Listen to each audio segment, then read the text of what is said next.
I guess after 2 years of COVID lockdowns and travel restrictions, I'm very excited to attend this conference in person and catch up with so many colleagues and friends. But I'm especially excited about catching up on all the work that's been done in the Australian ASFLA context since I left Sydney 3 years ago.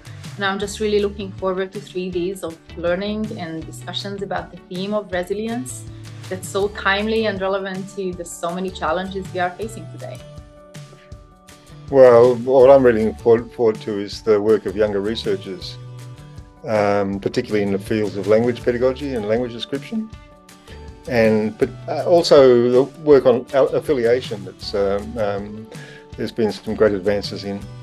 So I'm mostly looking forward to seeing what the other scholars are up to, basically. Community of SFL is such a great, welcoming community, but also really inspiring. So.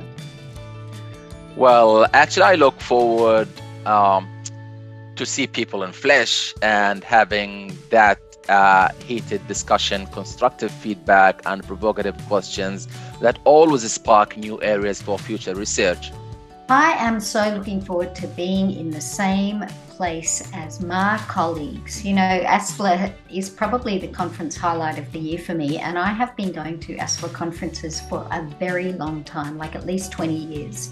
And some people, I feel like I know them, but I only see them once a year. But I look forward to seeing them that once a year. And so I really, really am looking forward to being in the same room as our great SFL colleagues. I'm looking forward to learning from talks at ASFLA2022 about how SFL as a linguistic tool inspires us to understand global issues, especially social movements around the globe, including movements on social media. I like to see other people who are just linguists working in the same area, in the same field. And what is most interesting for me is any developments or trends in the theory, to see how other people are developing the theory and where it is going. Maybe it just gives me a hint for further research or further studies. So this is the most important and interesting thing for me, actually.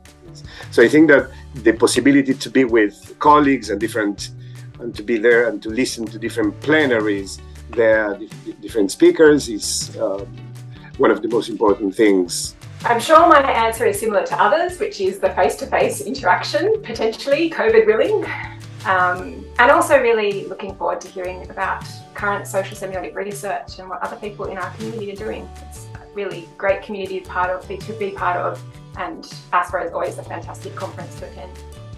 I'm looking forward to seeing people, to being immersed in the environment. I think it's incredibly helpful to attend a conference physically if possible, but it also works online slightly differently, but it does work. But you learn so much in that way, and you learn so much through the incidental conversations before and after papers, over lunch, etc. So I think just seeing all the great people in the community.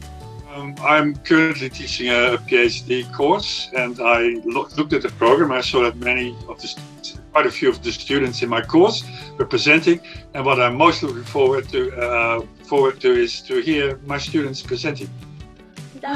Well, I have been kind of on a bit of a holiday from my life as a linguist. Before I retired, I wasn't specifically in the field, so I'm really looking forward to catching up with my colleagues and reconnecting, both, people I haven't seen for ages, topics I've been thinking about and haven't been able to talk to people about, and, just connecting with my tribe.